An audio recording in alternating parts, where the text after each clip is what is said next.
We just added the 12VoltSolutions remote start kit for the 2018 to 2019 Toyota Tundra. How it works: you take the remote, press the button 3 times,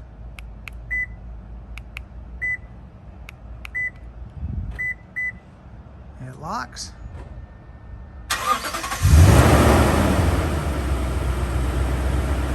and starts up. And then what you do is come over to the truck, unlock it with the key or the remote,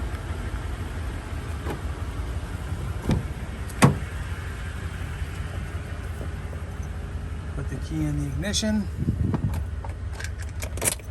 turn the key on, press the brake, and